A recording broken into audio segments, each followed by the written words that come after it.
Yeah. Okay. So the topic I picked is kind of tricky, and I'll try to explain why in just a moment. Moshe Rabbeinu is going over the travels of Am Yisrael, summarizing different events that happened in the Midbar. That's what we have here in Parshas Devarim. And he says in Perik, this is Perik Beis, Pasuk Beis, Vayomer Hashem Elai Lemor, Rav Lachem Soves Ahar Hazeh. It's enough already for you to be around this mountain. Pnu Lachem Tzafona. Go up northwards, right? And this was going to be bringing them by the Gvul of Esav, by the Gvul of Edom, which was the nation of Esav. Now, the Kli Yakar here, again, seems to take it in a very non-pshat way, but he seems to put a lot of importance into this drasha on the pasuk. The word tzafon is interesting. Tzafon means north, but it also means something which is hidden, right? Like the afikomen is hidden tzafon in the Hakodesh of Pesach. So here he says this command that HaKadosh Baruch Hu says, as you go up to the land of Esav, go north. He's saying also go hidden. What are we hiding? So the Kli Yakar says like this. He says, Rabim Omrim. The Kli Yakar says, many say, right, in the footnotes here they point to the Chizkuni, Ki posuk ze noke v'yored ad tehom. That this posuk is a message that goes right deep into the kishkes, what you could say, into the depths. It has this message. It has a hint, l'sha'a. It has a hint for right now, for right then, u'ledaros, and for all generations. What is it? It says that they're supposed to be going. One second. Inyan hatspona. The idea that you're going to be hiding is the following.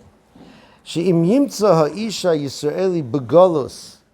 That if a Jew happens to find in this galus, Ezu hatzlacha ze'er sham. You were successful. You hit the jackpot one place or another, right? You won the lottery. You made a good business deal. You did something. He says, Azay yatmino v'yatspino hakol bifnei Esav. He says, don't flash it in front of Esav. It's interesting, when you look through takanas of old communities, they used to have many takanas about Jews not flashing wealth in front of their non-Jewish neighbors.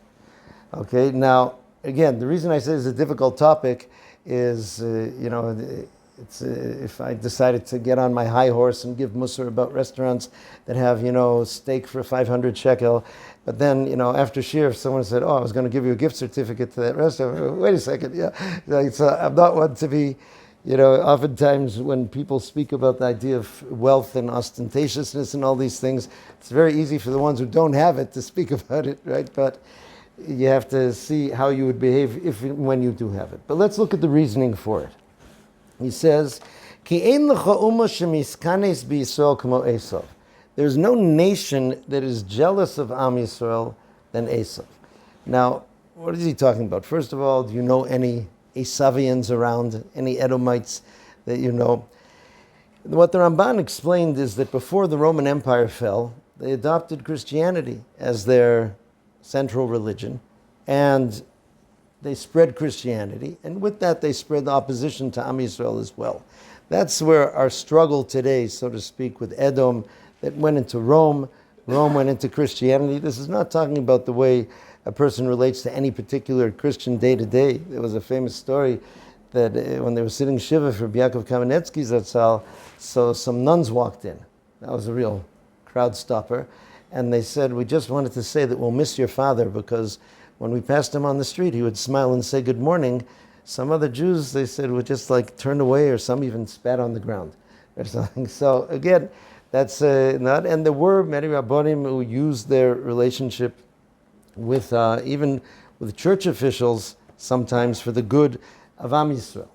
But in terms of the fact that there's a nation that's rooted from Esav, and there's a conflict between Yaakov and Esav, and that conflict is in the form of what Chazal called K'zeh Kam Zenofel.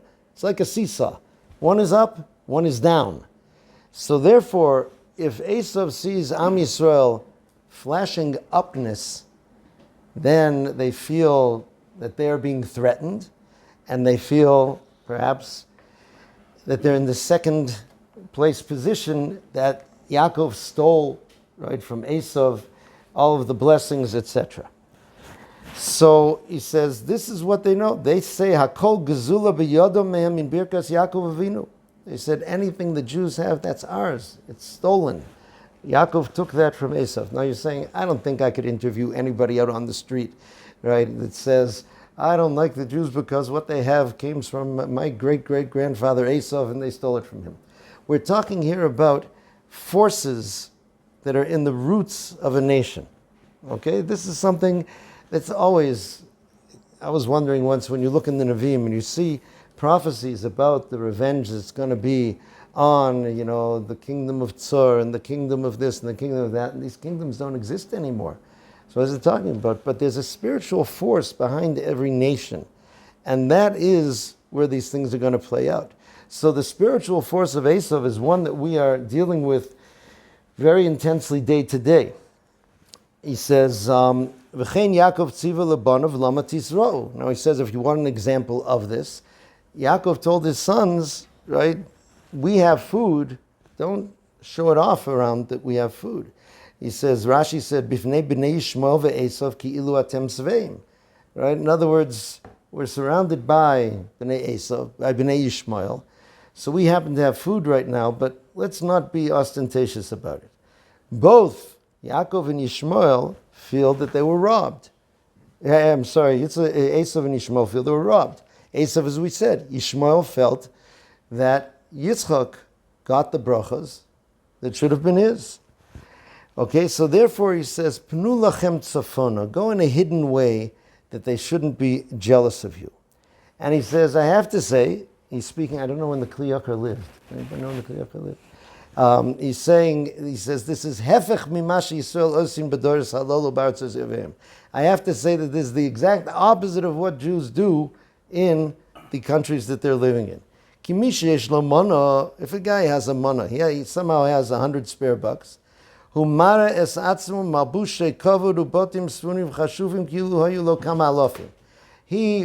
to roll over that $100 and to take a loan from here and to do this, and suddenly he's wearing, $500, $1,000 Italian suits, and he's adding these things onto his house in these grandiose ways, as if he has a lot of money. And you are, so to speak, aggravating the nations around you. And that is in contradiction to what's said here, Pnu lachem tzafona. You can be successful, but do it in a hidden way. Don't flash it. Minhag zehu berabas b'nei amenu. He says, this negative custom is in the majority of our nation. Okay, he says, and hamaskilim yavinu likach musar. Those who are wise should learn from this to take musar. Now, how do we feel about this eitzah? A lot of times people will feel that, why, I should bow my head to anti-Semitism, right? Let me show the world, right, that a Jew has done business and come out on top, and I have the biggest house in the Hamptons, and I come there with a helicopter, and, all these different things. And again, you can see for each person what their needs are, what's there. Nobody should be judging anyone else. But there is such an idea of recognizing that even if you seem to be at peace at a time in Galus, you're always in transition. You're never in peace, and you're always facing opposition. And you say, so what? So if I don't show off my wealth, suddenly the anti-Semites are going to love the Jews? No, we're not saying that.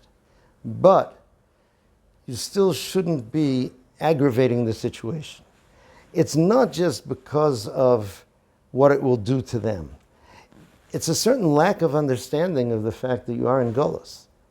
Meaning, Eretz Yisrael is the place we settle down. Eretz Yisrael is the place we put things down. That's the place we're going to be. The other places are places that we're going. Again, there's a famous Meshech Chochmah.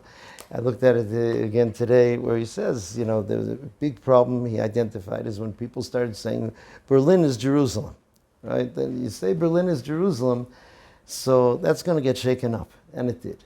Okay, so for each place which is there, but this is what he tells us here in the Yakar. Now the Shela Hakodesh writes something similar, and here he gives a bit more specific instructions. He says, "Vodia masha libi hayaboyer tamid." He said, "I would like to say," he writes this in his paper, "what was always burning in my heart. Kashero ra'isi b'nei Yisrael bonim botim kumo mivtzarei hasorim." I saw Jews building houses like the fortresses of the noblemen, building castles, right? They were building castles. Osim diras keva ba'olam hazeh be'eretz hatuma. He said, that's like a statement of, this is where I am, both in Olam Hazeh Bichlal, right, the famous story of the Chavetz Chaim. Somebody came from America, wanted to speak to the great Chavetz Chaim. He heard about him so much, and he comes, and the Chavetz Chaim's house was famously a shack. And he came in, and the Chavetz Chaim had barely any furniture, right, barely any of these things. And he said, "You're Rabbi Yisrael Meir HaKohen, the one they call the Chavetz Chaim?" He said, "Yes." He says, "Where are your things?" He says, "You introduced yourself as a wealthy man from America. Where are your things?" He says, "I can't take them when I'm traveling. They're in my house." He says, "I'm also traveling." Right? He didn't load himself down in transit. But none of us should be foolish enough to say, okay, so let me get the dimensions of the Chavetz Chaim shack, and I'm going to build that, and I'm going to live there with my family. That's a very big mistake people make when they read storybooks. The Talmud Rebbe once said that a father came to him and said, "My son wants a bicycle. I never had a bicycle. His grandfather never had a bicycle. We came out fine." So the Rebbe said, "You know what? You didn't have indoor plumbing either. So why don't you buy your kid a bicycle and build yourself an outhouse?" You know, it's like you can't go back trying to be what is there. But this idea, he says, this statement, I remember Moshe Shapiro Zatzal speaking after the attack on the Twin Towers, and he said he had been on a trip to New York a while back, and some relative picked him up and was driving him through Manhattan, said, "Have you seen our Twin Towers?" He said that our twin Towers, O-U-R, ours, that is somehow was a discord for him to hear that from a Torah observant Jew. Right? That's not ours. We are here, and we are good citizens of the country that we're in. And you have Hakar Satov to the country that you're in. But we're in transition. That transition may be for 500, 700, 800 years, but we're moving on. Okay, now, he says, Af Shomru Chazal Asidim Bote Tzadikim Shoevo L'Eretz Yisrael, Chazal said in Brachos, that the houses of Tzadikim, you know what, they're going to get airlifted to Eretz Yisrael. So the person who's building his huge mansion with the cold, warm, and hot swimming pools and all the different things, he says, what's the problem? I'm building it here, and it's going to go to Eretz Yisrael. First of all, it says tzaddikim. I don't know who can write the check for themselves that it's there. But the Shela says, even with it, they are viewing this as they are building an inheritance to go on for their generations. Right? This will be, in England, you have castles that are in the hands of different families for hundreds and hundreds of years. Right? So this is going to be, we'll build this will be the family home of the so-and-so. It's that's not what it is. He said, "Ki'ilu haisa nachlo lo zaro ad olam," as if this is going to be the inheritance of you and your family and your descendants forever. Zenira chas v'shalom kehesech adas me'agula. This looks like you've forgotten about the fact that everything you do has got this little asterisk on it, but when the Geula comes, we're out of here. We're always in transit. Okay, so it doesn't mean you have to live in a camping tent. But you can understand what he says about the attitude that's there when a person is building their dream. I remember once seeing an ad for some new housing development in Muncie or something like that. No insult to Muncie, right? And it was saying like, how will you ensure that your children will live near you in Muncie, right? And it's as if this ongoing chain, right, that's supposed to be there. Again, people can invest, people can buy houses, people can do things, but you have to remember what and where you are. So therefore, he says, my children, says the Shela Hakodesh, Im yitein Hashem lachem ashirus gedola. If Hashem gives you a lot of wealth, b'nu botim k'fi hechrech tzarchechem v'lo yoseh. Build a house for what you need, but not more. Now, the what you need is going to be interesting. Yisrael Reisman was one of the ones who answered questions and answers this year at the Aguda convention. And he went on a little bit of a rampage. He said he came in a bad mood, so that's why it was a very interesting session. And he said that he's all in favor of, if a person has money, to spend it on convenience. He said there's a difference between convenience and luxury. He says, if Hashem blessed you with money and you can make your life more convenient, do it, he says, have fleshik, milchik, and pair of dishwashers, right? And another set of 3 dishwashers for Pesach. Somebody said to him, Rabbi, nobody stays home for Pesach. But anyway, he said, but that was, so he says, have that, get cleaning help, get private tutors for your kids, get all these things. But to get yourself a $100,000 watch, he says, this is something that's not us, and it's not sustainable, and it's just so negative, and it creates social pressures and things like that.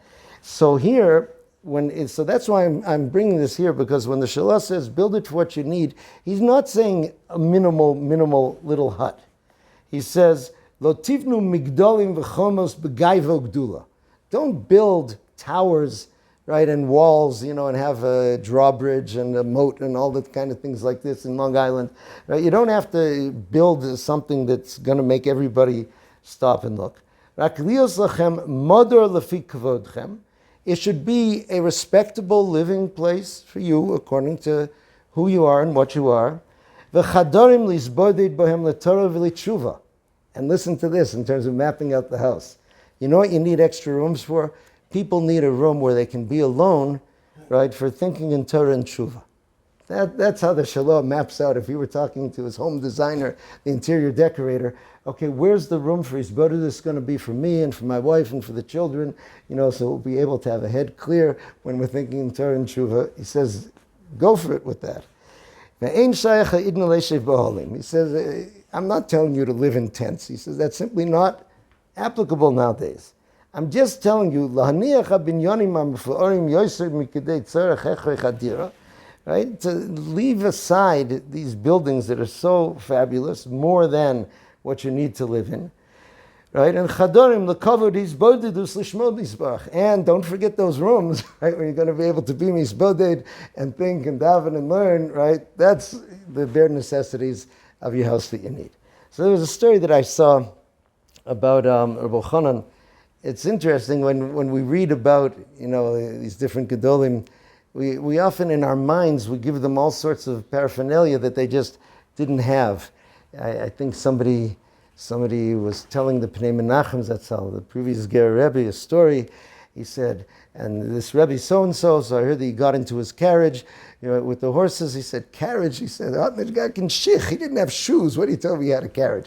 Right? There were many people who were famous and were incredibly poor. So Rabbi Chanan, they said that his hat had a hole in it. Right? He was a Rosh Yeshiva, but couldn't afford another hat. Holes happen. That was the hat he wore. Anyway, his yeshiva in Baranovich hit a real financial hole. And there was one donor that he felt he could get a donation from, but he didn't live that close. And the yeshiva didn't have money for him to buy like a train ticket all the way to the destination. So he started putting together, hitching a ride here, and getting this there. And eventually something dropped him off on the outskirts of the town where this wealthy person lived. Now, this happened to be in the springtime, and the mud in Eastern Europe, I knew a very special Jew from Russia. He told me the mud in my town was so thick in the winter, he said the streets weren't paved. So there would be this big Russian peasant with boots who would pick you up from one wooden sidewalk and take you to the other one for a coin. Right? Because not everybody had boots that could handle that mud. So Rabbi Chanan was traipsing through the mud, and he comes to the house of this potential donor. It's a very nice house. So Rabbi Chanan thinks Toradic. He says, wait, I know that house. He has beautiful carpets. He has beautiful upholstery. He has beautiful things. I'm covered in mud. I'm dripping. If I go in there, I'll damage his things. Right? It's also to cause nezek to another person's possessions. But he says, I've got it. Every one of these big houses has a delivery entrance in the back. That's where they bring the potatoes and they bring the coal for the furnace and the firewood and all these things. I'll go there. So he goes to the back of the house and he knocks on the door, and a servant answered. He didn't look like a regular delivery guy. So he says, I'll go get somebody from the family. So one of the man's daughters comes down, and she recognizes one of the rabbis who had come to her father. She says, please, Rabbi, why are you here? He says, no, because I'm so dirty and so filthy, and your things are so beautiful and so expensive. And then finally the man comes down, and he pulls Rabbi Chanan to the side. He says, what did you just do to me? He says, no, I'm trying to not damage your things. He said, you just destroyed the chinuch of my daughters. He says, look, I keep a nice household. I'm a businessman. A lot of my business I do in the house. I receive clients here. I do different things. I keep it nice, but I always tell my daughters that the most important thing is Torah. You represent Torah, and you are putting yourself as second fiddle to a carpet or to a sofa. That's the message you gave them. He says, I'm sorry, what should I do? He says, you're going to go back up, go in the main entrance, track mud over everything, sit on every chair and leave stains, show them who's who and what's what. So the story was told. The man actually made it out of Russia to Petach Tikva. And he said, you should know that house and that business was taken by the Bolsheviks not that long after that. He says, but my daughters did marry Talmidei Chachamim. So, that's the idea that a person can have, just you have to know where the things are and where they should be at. Now, it's interesting, this Eliezer David Friedman, he brings here that it was a known machlokes, and you can get confused looking in Sifrei Chasidus, that some of the Rebbe's seem to be on this track of to be mashpia, to bring down bracha and wealth and all the possessions they need to Am Yisrael. And that group, so to speak, you could say was headed by the Chos of Lublin. Okay, the Lublin Rebbe, Yaakov Yosef Lublin. The Kozhenitzer Magid, he had the opposite kind of approach. And he would say that if somebody comes to me and I see he's a person who really wants to grow in Ruchnius, I daven that he should be poor. Right? So now it's interesting. The Chozeh explained the Kozhenitzer Magid's shita, right? Because he says it seems very hard that a Rebbe should want a person to be poor. Now, he has something to base it on. The Gemara says, Yoy aniyusa Yisrael. Poverty is very fitting to the Jewish people. So that's what the Kozhenitzer Magid is going with. And the Chozeh said, you know why the Kozhenitzer Magid does that? Because that worked for him. He grew up very poor. And by dealing with the adversity of that poverty, that was part of what made him great. And if he feels somebody has what it takes to do that, Reb Shlomo Zalman, he said when he was young, so oftentimes, there was just a tiny morsel of bread to eat. And to keep away the hunger pangs, he would throw himself into the Gemara. That was part of what made him who he is. That doesn't mean we should starve people. Okay? Now, but the Chozeh said he grew up actually in a comfortable setting. And he felt that helped him very much to get to where he needed to get to. So how would the Chozeh and his school of thought explain that Gemara that says, Yo'i aniyusa liyudoi? Right? That it's fitting that poor people, that the Jews should be poor. So he says like this. That's not the full quote from the Gemara. It says, Yo'i aniyusa liyudoi, that poverty is fitting, suitable, right, for Jews. Ki barza sumka lasusya chivra, like a red ribbon to a white horse. Okay, so he says, what does that mean? He says, and this is going back to the Kli Yakar, nobody puts a ribbon on a horse in the stable. Okay? A white horse looks very nice with a red ribbon. But you only put that on when you're going outside. Okay? He says, Aniyusa li Yisrael, poverty is good for Am Yisrael in terms of your external, right, public image. Don't flash it. But inside, you should have shefa and harchava and all the things that you need, right, to help you. Okay? But just not to be showing it off in all these different ways.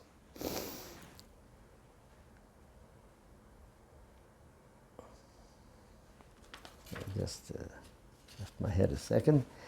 I just wanted to finish with something fascinating that does somewhat tie in, because the Kli Yakar mentioned, right, as the Pasuk was speaking about Edom, the nation of Esav, Rome, etc., but he did mention Yishmael as well.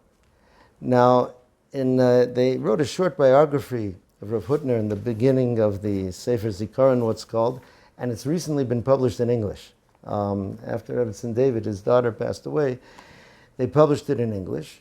And one of the well-known events in his life was that he was on a plane that was hijacked to Jordan. Right? It was this famous hijacking which was there, and there were many different things which he had there, which he learned from it. And the following incident was there. Right? It's a little bit puzzling. It says, sorry.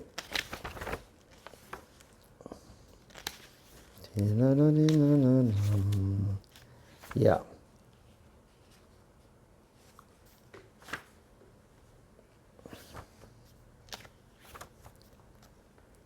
How did I not mark it off?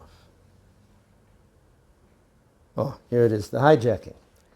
So he says, right, again, they were taken in Jordan, then they were moved to a hiding place for another 2 weeks, in which, they were under terrible conditions. This was Rav Hutner, his daughter and son-in-law. Also, one of my Rebbeim, who was a teenager, a genius who would go around with Rav Hutner, Rav Yankel Drillman, Rav Meir Fund from Brooklyn, and two of the Harari brothers, the Harari Raful brothers, who are Rabbanim in Flatbush. They were all on this plane. So he said, while he was on there, he was thinking about the relationship with Ishmael, because here he'd been hijacked by Arabs, he's surrounded by Arabs. There's a lot of time to think in that sugya. So he said that there was an interesting thing that at one point, every day, he said, they would bring different Arab dignitaries through to come see the captives, right? Kind of rejoicing in the fact that they had them. And he said that one of the people who came in looked very noble. He looked like a prince. And when he saw Rav Hutner, he came over to Rav Hutner and he bowed with politeness, and they exchanged some words. And then he went out. And afterwards, Rav Hutner said that his face had, he said in Yiddish, Prinzlichkeit. He was a princely person. He said that is the nesichus, that is the princeliness of Ishmael. Not all of them have that. He says, but you won't find that in Bnei Esav, and that's something which is there. He said, it's something which is unique to Ishmael. So he said, they asked him, could you explain this? So he said something very cryptic. He says, about Ishmael, it doesn't describe the leaders of his descendants as alufim, okay? So it talks to them about Nasim. So after he was released, he got to speak about it a bit more. He says like this. With Esav, the leaders of Esav, the Torah describes as alufe Esav. And for Yishmael, it's the idea of a Nasi. What's the difference? He says, Esav, the idea of an aluf, Rashi says, a malchusa below taga, a king without a crown. Esav inherited royalty. If you look at what's called the four kingdoms, they put Am Yisrael into Galus, and they, so to speak, took the kingdom from us. Right? La'om mi la'om yamatz, the struggle of these two nations, until that crown will be removed from him eventually. With Yishmael, there's only Nesi'im. Nesi'im means kavod ugdula, a certain type of honor, but without the strength of a royalty. Esav inherited a land. The Torah says he got Har Seir. And therefore, right, he can't say, I didn't inherit anything. But the Nesiya Yishmael, when it lists their names, it says, Elu shmosam b'chatzareim b'tirosam, in their courtyards and in their towers. That's not a location. And he says that's true. Yishmael does not have a location. Yishmael did not receive an inheritance of himself, his own. Oh, that again. Okay, these Houthis know I was talking about Yishmael here. Look at that. Okay, not be so sensitive.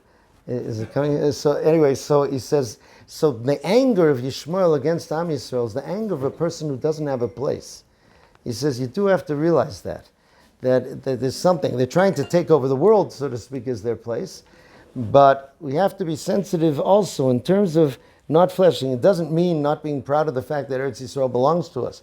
Rabbi Yosef Chaim Sonnenfeld would walk even at dangerous times. Don't try this, you're not Rabbi Yosef Chaim Sonnenfeld, through Shar Shechem to go make a bris in the Me'asharim, when there were Arab riots and such going on, he said he didn't want to give the impression that it doesn't belong to us. Okay, but also there's an idea of not fanning the flames per se by some type of extravagance or opulence or something like that. It isn't necessary, and it can be making trouble.